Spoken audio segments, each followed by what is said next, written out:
Indra Nooyi is one of the world's most iconic CEOs who incredibly broke the barriers of gender and race to emerge as the first woman of color and immigrant to run a Fortune 50 company, PepsiCo. In her book, My Life in Full, which she calls not just a memoir, but a framework for sharing her life lessons, Indra reflects on her extraordinary life and speaks honestly and openly of her vulnerabilities and strengths, and of her abiding passion to the issue of caring, which Indra believes is fundamental to the growth and strong flight of women.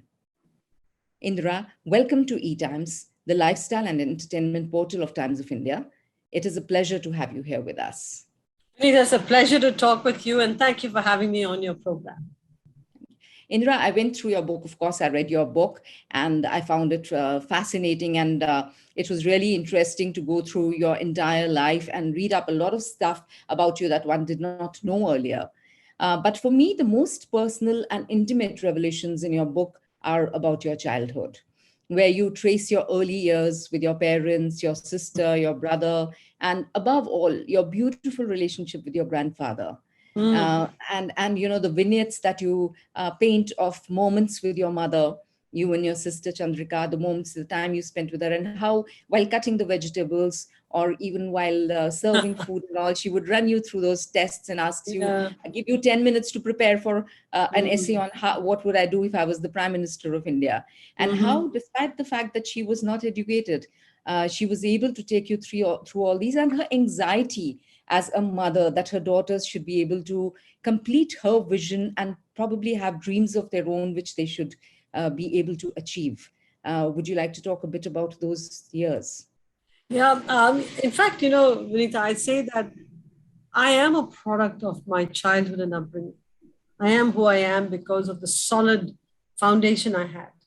And I'm grateful to that forever. The Indian values, the fact that I grew up in a household where the belief was that the women should be educated as much as the men. A family which gave its girls some freedom. It was within a frame. And within that frame, you had all the freedom. But if you violated it, that frame got really small. So we had discipline, but we had freedom within the discipline. I was a tomboy. I'd climb trees. I'd play cricket. I even played in a women's rock band.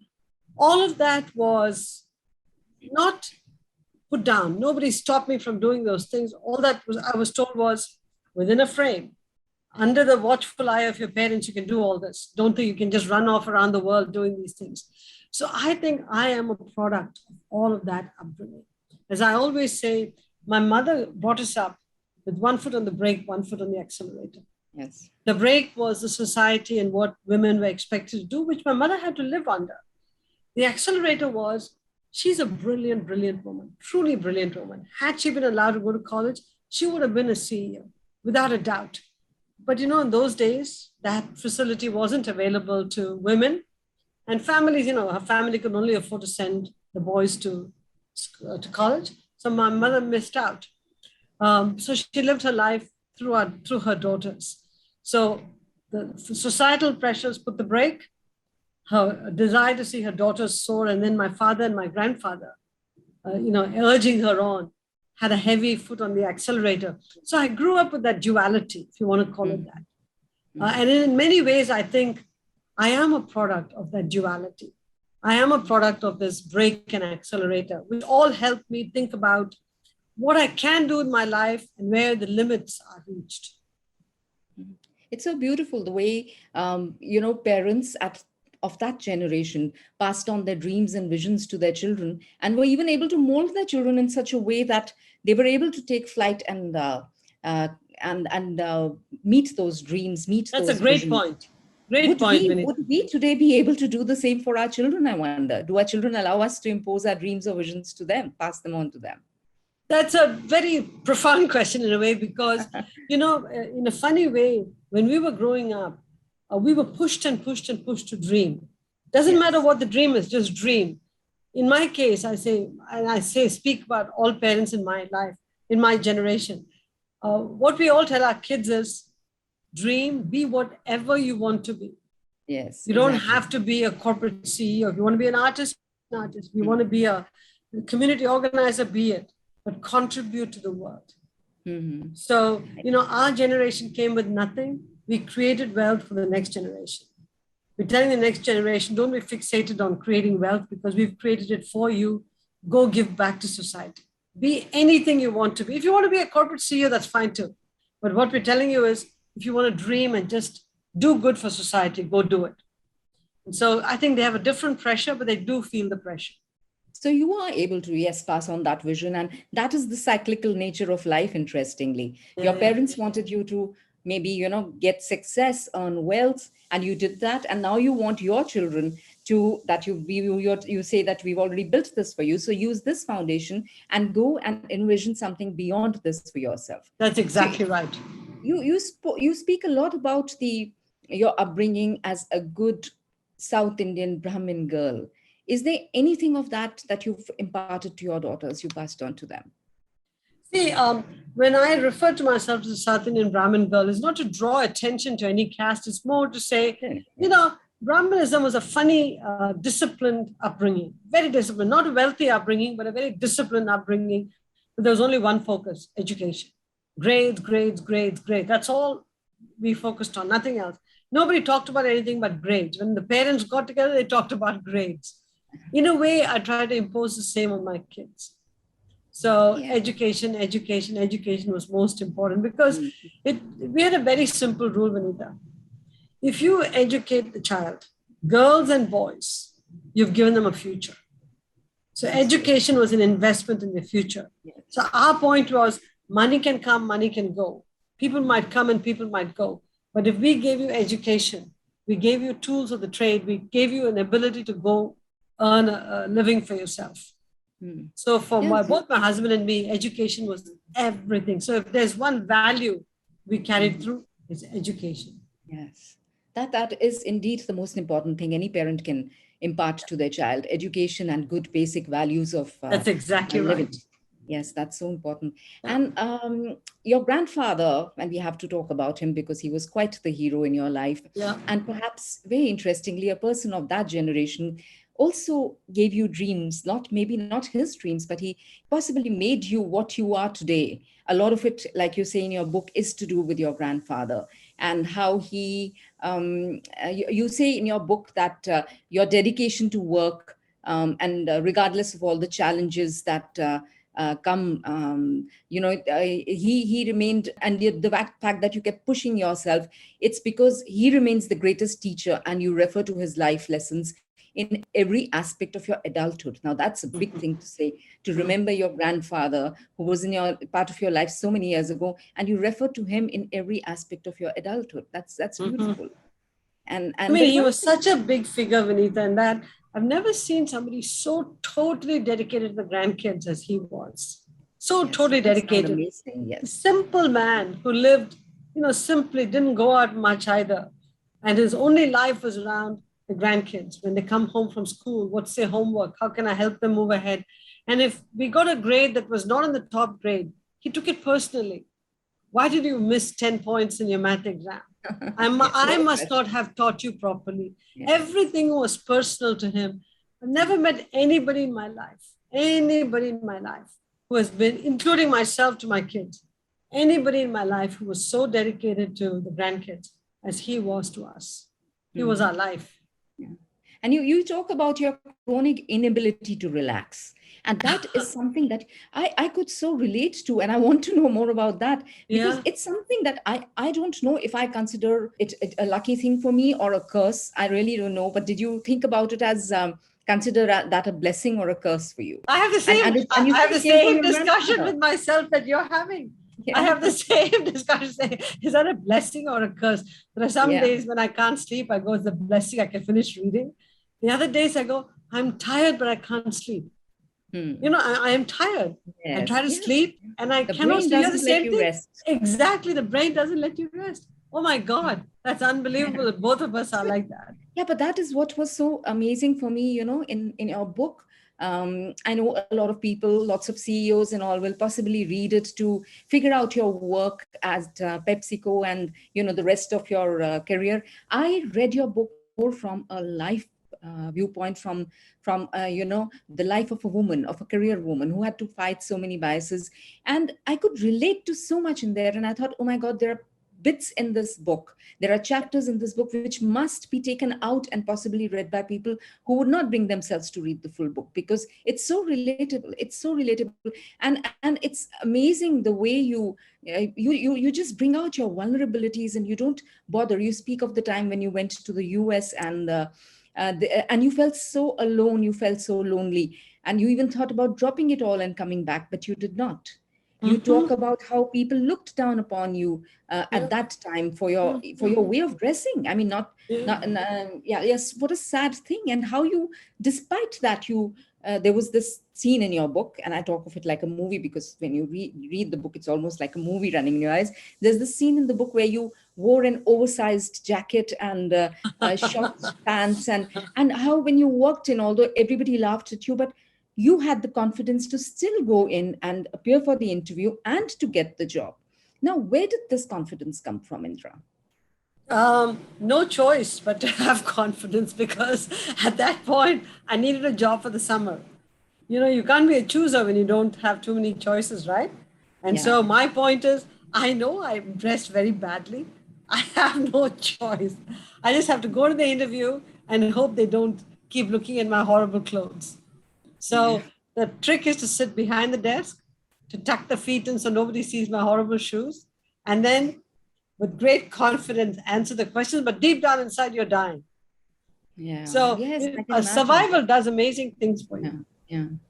Yeah, and in Chennai, in school and college, you were quite a leader in so many ways, whether outside in the sports field, and doing well in school and college, and people were looking at you, and then suddenly you go to this arena where people look at you as if you're a different creature, and and also you've said in your book somewhere further down that I still sometimes.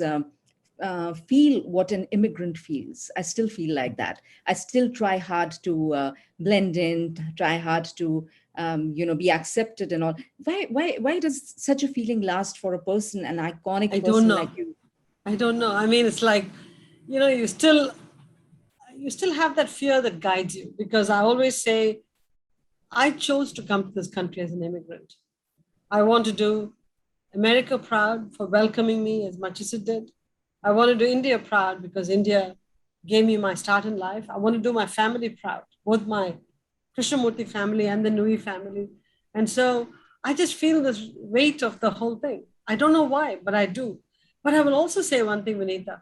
I talked about all of those incidents coming here, being lonely, being looked down upon, but that was 10% of the people. 90% of the people were wonderful to me. Wonderful, wonderful. So I have chosen to define my experiences through the eyes of the 90%, because the Mhm. mentors that came out and pulled me along everywhere, people who supported me, promoted me, people who gave me advice.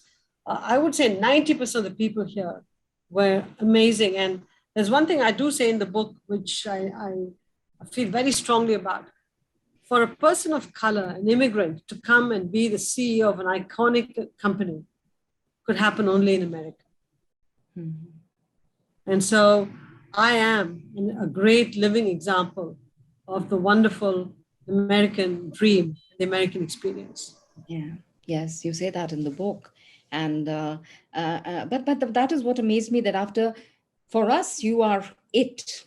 You have achieved it all, and you have it all, and you've been staying there so many years. What, 40 years or so? Or you've Yeah, been in America, and if you should still feel those pressures, so that was what struck me really. it's And just me again, though. It's me. I don't know why I'm yes, wired that I way. there are some of us who are like that, and perhaps even Yeah, the guilt, the very famous leave your crown in the garage comment yeah, that right. your mother made. The fact that you brought it out, and it helped a lot of women across our country, at least across India, address that issue, and to realize that a woman like Indra Nooyi is feels the guilt of not being able to spend enough time with her children. So it's not just us, we are not the only ones who feel like that. So you're able to you were it started many conversations there, and I think it was a very important statement, and a very it was really brave of you to make it at that time and to talk about it. And It's the it was a honest, bit it's the confusing. honest truth. You know what? There's no point sugarcoating all this, as you know. I think Mm, honesty is the best way to think about these issues and then find solutions. I mean, our goal is to see how to build support structures, how to build a sisterhood, how to use the mm, family multi-generational living, all to support us as opposed to being stress factors for us. I mean, women have got enough stress already. I think it's time to de-stress us, especially women with families need to be de-stressed. would you say that women should not feel any guilt at all if a woman is in your position, working so hard and getting it all? I mean, they say that you can't have it all, but from the perspective of a lot of women, you do have it, you do get it, did get it. Would you say that then it is fair not to feel that sense of guilt? You know, what people say and what you feel are two different things. People might say, Yes. let go of all the guilt. Yeah. Yeah. You can let go of some of the guilt, but I think perfection is a DNA flaw in us. Yeah. We want to be perfect at everything. We want to be the perfect mother, the perfect wife, the perfect executive, whatever that perfect means. We define perfect and we push the bar higher and higher for ourselves because that's how we are wired. And so even if people tell me let go of the guilt, I say fine, I let go of it, but really hasn't gone. And Yeah. so I'd say it lessened over time, Vinita. It's lessened over time, but it never goes away fully. Yeah, but if you had not chased your dream and perhaps just been Indra Nooyi, the mother and the wife, then you would have been feeling guilty about all that lost potential, which would Absolutely correct. have. Absolutely. I know so many women who've quit their jobs and then feel deeply resentful that they could have aspired to something more and they couldn't do it. So I think there's regrets and guilt on both sides. Yeah. And how you thread through all this is the issue. Yeah, yeah, true. And interestingly, reading through the book, whenever I read about you applying to an institute, I read about you applying for a job, you seem to get them all. Wherever you applied, you got the job, whatever you wanted, you got it. Would you say that a lot of it was your success was due to luck? Or is it all, chasing something with a sense of purpose and knowing what you want? What is more important? I don't know, when I got the job at Metro BSL, I'm coming out of IM Calcutta. I asked SL Rao, I said, Surendra, why did you give me the job? I mean, there's so many guys you could have picked. He said, all those guys were going after you and you held your ground. Yes. So again, I came into the workforce at a time when there weren't many women. So I stood out. And the fact that the product of my upbringing, I could speak about issues in a more profound way, that I could hold my own against the men, made me stand out. So I was also a product of the times more than anything else. Today, there are more women. So the competition is different. In my case, it was 2 women showing up for an interview with 50 men. And if they just survive, they're pretty good because they're basically telling the men, we are going to be heard too, which means you're very good. So you see, the times helped me too. The times help and they also hurt. And they also But if you used it properly, it helped. So you've seen those times, and you've also seen the times today when there are so many women competing with each other. And like I say, when we were children, at that time, our parents would say, oh, my daughter's very intelligent, or my son is very intelligent. Today, somebody says, oh, your son is very intelligent, or your daughter. You say, yeah, all children are. Everybody is. Every child is well informed. Every child is intelligent and doing well. Everybody seems to be doing so well. In such a scenario, Indra, what is it that will hold women in good stead? Women, on a career path, and women who are still fighting with the same kind of biases. Women may have grown and developed a lot, but the biases still remain there. So, what would be your advice to these women? Very important question. I think the way we need to approach it in a country like India, leaders, corporate leaders in the seats of power should be buying these books and having their leaders read it. Not because it's my book, but it's the issues we're talking about. To talk about, hey, is there validity in these issues? Why shouldn't we address them? And that's not what I'm seeing in India. In fact, I'm seeing zero corporates really leaning in on these books. So to me, that's the biggest surprise. Big difference between the US and India. Okay. And we were talking about, like, what advice would you give to the girls of today? Like you speak about how you gave some very valuable tips where you talk about how women, sometimes should remain silent and not talk too much. And why is that so? I mean, that could be misinterpreted, which is why I want you to talk about. I'm not asking him to be silent and not talk too much. I think interventions have to be because you have something to say as opposed to clocking speaking time. I never say you shouldn't speak. You absolutely should speak if you have something to say. So I'd say all of men and women should think about their interventions very carefully. I never ever say do not speak up. In fact, I would say make sure you're heard, but make sure you're heard for content, not for just appearing. Yeah. You know what I mean?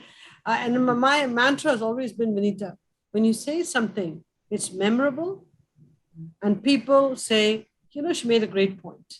Yeah. So I was thinking about what is my proposition? What is my brand proposition? My brand proposition was that I was always prepared for meetings. And when I spoke, I left behind something for the group to think about. Mm-hmm. Now, I want to separate out. If you want to be a leader and ascend, that's what it's going to take. Understand what your contributions are going to be and contribute. If you just want to exist in a corporation and keep your job, that's a whole different issue. But you have to decide which track you're on. Yeah.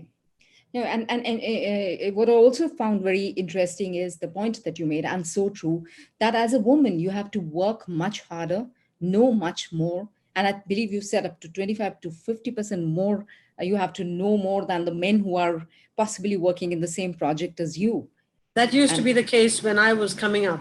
I think nowadays it's getting more even. Still, I think women have to work harder to earn their stripes. In my early days, people, women didn't even exist in the boardrooms. So it was not like when you showed up, it's like, what is this person doing here? So we had to establish credibility. I think now the situation is getting way better, touch wood. maybe in the US, but not so much here really. Here, still, you see a lot of women at the lower levels. You'll see quite a few women in the mid level, but at the top, you hardly see any women in most corporates. But I think we Very. have to talk about that. I think we have to talk about that because women are incredibly competent. And which is why I could relate to a lot of what you said about men trying to talk over women, men trying to, like, use words like strident, difficult. Oh, I'm scared of her. She's too difficult to handle. I mean, too difficult to Yeah, handle. Very, yeah, very. If you keep hearing these kind of dialogues, still you keep hearing them. I So I agree think, with you. And they roll their eyes when women talk and they exchange knowing glances. All of that happens. First, there's or got to be a critical mass of women who call out this sort of behavior. And then women shouldn't compete just with the women. They should also help each other. And I think that, as I said, the men in power should read these books and talk about how to get rid of some of that bad behavior. yeah, and we must have you come across and talk about these issues as well. They'll probably perk up more and listen to you, and then there will be a difference. Yeah, and I they'll do want to come there and do want to talk about these issues. and then an interesting part was when we spoke about how in the beginning you were, like, dressed not like the others and a little differently. But then you talk about how you realized the power of looking the part even after you had started dressing like a CEO and all. But it started so when you realized, when your sartorial makeover happened, let's say when a freelance consultant approached you, and you said you were embarrassed, nervous, and yet intrigued. So tell us a bit about that. Well, I knew that I didn't dress great, okay? But I was making progress versus what I used to dress. So I measured myself from where I was as opposed to where I could be. But I didn't know who to approach to help me give myself a sartorial makeup. I was too embarrassed to ask anybody Hmm. until Gordon one day on his own approached Yeah. me, which I thought was very gutsy on his part. Yeah. And uh, I was intrigued. I was upset, also angry a little bit, saying, "Who is this guy to come to me?" At the same time, that he was such a nice guy. He was not at all an abrasive guy, very nice person, coming to me and saying, "Hey, give me a shot." Hmm. And I just thought there was a certain unselfishness about him because he could have ended up saying, being without a job, because I could have said, who the hell are you? Get out of PepsiCo. I didn't, right? He risked everything. So I thought there was a certain unselfishness about him. And so I went to Saks very nervous. And then I was pleasantly surprised, because when he changed the way I dressed, I realized that it gave me added confidence, really added confidence. And I will say to a lot of young women, in many ways, how you groom yourself for the workplace is as important as what you say and how you behave. Yeah. And you said there, and it made me laugh, that perhaps clothes make a woman as well. Yes, right. Never realized it, but Because it it's made a just difference, you said, when you went to the boardroom. first impressions are how you look and how you walk and how you show up. You might as well create a fantastic first impression. So, Indra, what are the qualities that you brought as a woman brings as a CEO to the table, which possibly a man can? I think over preparedness, wanting to be better than anybody else, those were all, self-driven. I had a lot of empathy. I could read my people, and I really cared about my people. I truly, genuinely cared about my employees, my senior executives. I knew what the burdens that they had to deliver the numbers. And I knew them as people with their families and their hopes and dreams. So I got to know each person very, very closely. And so their relationship with me was one of boss and person working for me, as well as somebody I can go to if I have an issue. So they would always come to me if they had a personal issue. So it created a lot of trust and loyalty between them and me. And I cherish each one of them. Truly, I had an outstanding team, and I am I was who I was because of how they performed for PepsiCo. Yeah. And so you did have a special relationship with them, and something as a woman, which was what you brought to the table, was that warm connection with your employees. Very warm connection, right? Yeah, that's interesting. And gave them permission to talk to me about anything that was bothering them, which is what they appreciated, which is what I appreciate. And a lot of young women must be coming up to you and asking you, how did you succeed? What was your mantra for success? Yeah. And what are the qualities that you would say that women should nurture, and any prejudices that they must shed when they are out there in the battle for success? I think first it's a decades of women, because women, we need talent, and women are incredibly talented. They're getting the college degrees, they're doing well, they're hungry to have economic freedom. So I think if companies look for just talent, women will rise to the top. So I feel like this is the time for women. What do we need to do? I think women and men, the requirements are the same. First, competence. Don't ever think competence is not important. Competence is the single most important thing. The second is we all have to develop incredible courage and confidence. At the end of the day, everything is to do with how courageous you are in transmitting your messages, and how confident you are to support your message through thick and thin, so that you don't waver. The third one, and I read something about it today, your communication skills are everything. Yeah. Everything. It's very, very important that you fine-tune your communication skills so that you can communicate to large groups of people, bring them along with you, and effect change. Mm-hmm. Curiosity. We all have to be lifelong students. And we have to constantly keep asking why, understand technologies, understand disruption, understand what's happening in the world around us. And if we didn't do that, Vinita, we quickly fall behind. And the final thing I tell you is our compass. Integrity is a 0 or 100% thing. Nobody can say Vinita is 90% integrity. You either got integrity or you don't. So I think all of us should live by a code of conduct that the outside world says a person of high integrity. Mm-hmm. So if we just focus on these, would be fantastic. So well said. Yes, and so true.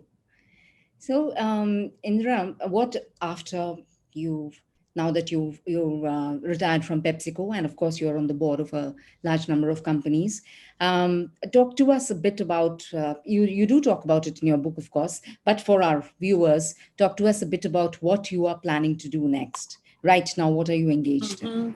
You know, in the US, there are a lot of organizations that have done fantastic work on care. How do you set up a care system, working with state governments, et cetera, et cetera. I want to work with them and figure out how to accelerate their work. There's no point starting something new. There's a lot of people who've already worked on this. They've researched it, they've scored it. We need to figure out how to convene them and accelerate them. In a country like India, again, I want to work with local people. A lot of local people exist. And there used to be a system called the Anganwadi system in India, which was in concept a very good system, but it's atrophied over time. How do we not do Anganwadi 2.0, make it 4.0, reconceptualize it to say in rural communities to start with? How do you provide that sort of a backbone structure for women who work in the fields, for women who do day work, what to do with their kids? Where can they have a form of childcare and maternal care so the kids can get some early childhood education so they're prepared for school as opposed to being just dropped in the field and then hoping to survive. So, the idea is to find the right partners in India and do some experiments. And if that works, figure out how to co-opt more people to scale it up. So right now I'm in the business of giving back even more of my time and all the resources I have. And a good part of it will come to India as well. You want to work here as well. I want to work with people in India to accelerate whatever it is. Absolutely. You talk about care of the elderly as well, along with care of children, because it's and caring. As you are kind of sandwiched between your mother and your children, you realize your importance, see the role you play for your mother as well as for your children. And in the future, I think all of us are going to be part of a sandwich generation. We have children, they will always be dependent on us, even if they're grown up. And then, of course, you've got parents at the other end. And many parents rely on us to, take care of them. That is our intergenerational responsibility. Everywhere we look, we need to care for others, but we need to care for the caregivers. And we need a care system for the caregivers. So I think we all have to think about how we're going to allow a care system to exist and thrive, because we need it to exist and thrive. So this is really the thread that runs through your book also, family, the importance of family, the importance of care from the first chapter to the last. And it all interestingly comes together very well, very beautifully. And that's a core value that I hold very, very dear. Yeah. And the promise that you've given at the end of the book, which I will leave to readers to really read and come to know what, because we must leave something for them to pick up the book and read as well. You found that this is the purpose of your life now, after post-retirement, and you feel it's your purpose. What do you think is the purpose of life in general for people, and how does one arrive at that understanding? That's a profound question, Vinita. It has to come from the inside. You've got to feel it because you see things around you, or you see problems around you that require a solution. And then something inside you says, go help. If you don't have that inner calling, you won't sustain your interest in that. So I think people have to be aware. People have to be aware of the situation around you. People have to be very aware of the fact that the world needs people to help improve the situation and other people's lot in life, especially people who are not as well off as you are or don't have the resources you do. If you truly care for the community, for the country and the world around you, you'll find things you can do to help. And to me, I'm driven by that incredible sense of purpose. And I don't know, I feel for every issue that I see. Yes. So I have to pick. It's quite daunting to feel as passionately for every issue around. That's a problem. Yeah. So you have to choose. You have to choose very carefully. And when you read about the life of another person, and that is when you realize, which is why it is so important to read memoirs and autobiographies, you realize how very often in life you are nudged by little things that happen, and fate takes on a form, and like the subjects you study in school, your interest in cricket, your interest in sports, and how it all comes together later. And you realize when you actually go back and you join the dots, how everything was meant to lead you to this purpose. As you rightly say, you have to be aware and keep listening to the voices and the things that are happening. And put your hand up for the difficult assignments, put your hand up for the unusual assignments, and see where it takes you. Very good. I love that. Put your hand out for the difficult assignments, for the challenges, because Yep. a lot of people would shy away from those. And You only get noticed when you do the difficult stuff.